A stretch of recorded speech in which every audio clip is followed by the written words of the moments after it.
এই এখন আর Bangladesh cricket board এটা নাই, এটা হয়ে গেছে হচ্ছে বাপের দোয়া ক্রিকেট বোর্ডে পরিণত হয়েছে।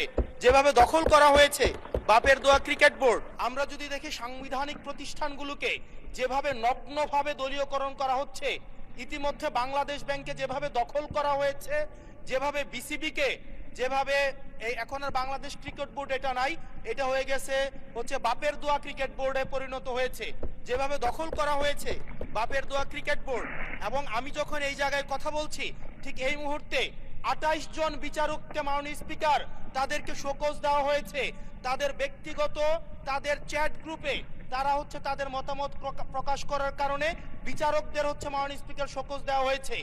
এই বাস্তবতায় আমরা এই গণ অভ্যুত্থান পরবর্তী সময়ে যদি জাতীয় মানবাধিকার কমিশনকে একটা মন্ত্রণালয়ের অধীনে রাখি, স্বরাষ্ট্র মন্ত্রণালয়ের অধীনে রাখি, তাদের মাধ্যমে আমরা নিরপেক্ষ কোনো ধরনের অনুসন্ধান আমরা কতটা পাবো সেটা নিয়ে কিন্তু আমরা সন্দিহান।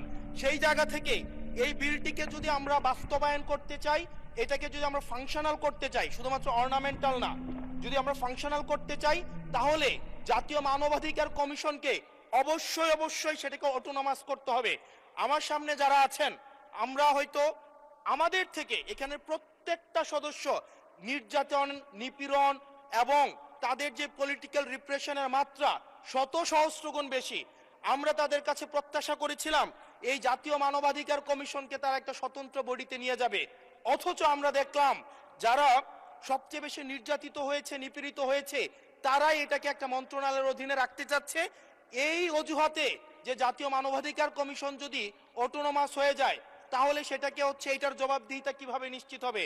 মাননীয় স্পিকার, আমাদের ইলেকশন কমিশন, আমাদের হচ্ছে পিএসসি, আমাদের হচ্ছে দুর্নীতি দমন কমিশন, যদিও এটা কাজের কেতাবে কেতাবে আছে, গোয়ালে নাই, কিন্তু এটা কিন্তু একাডেমিক ভাবে এটাকে ইভেন ইন্টারন্যাশনালিও এই জিনিসটা কিন্তু অটোনমাস হওয়ার কথা। সেজন্য মাননীয় স্পিকার, যেভাবে বর্তমানে প্রতিষ্ঠানগুলো নগ্নভাবে দলীয়করণ করা হচ্ছে, সেজন্য জাতীয় মানবাধিকার কমিশন যে দলীয়করণ করা হবে না, আবার বাপের দোয়া একটা মানবাধিকার কমিশন বা বিরোধী দল দমন কমিশন করা হবে না, এটার প্রতি কিন্তু আমাদের আস্থা নাই। সেই জায়গাটা থেকে আমরা আপনার মাধ্যমে আমরা এই আমাদের মাননীয় স্বরাষ্ট্রমন্ত্রী সহ আমাদের এইচপিএম এর কাছে অনুরোধ থাকবে, এই বিলটা পাশ করার আগে যেন জাতীয় মানবাধিকার কমিশনের আমরা এটা যেন ইভেন উনার দলেরও একজন মাননীয় সংসদ এই বিষয়ে বক্তব্য দিয়েছেন এবং উনি পয়েন্ট বাই পয়েন্ট এই বিষয়গুলোকে ব্যাখ্যা করেছেন। যদি জাতীয় মানবাধিকার কমিশন দলীয়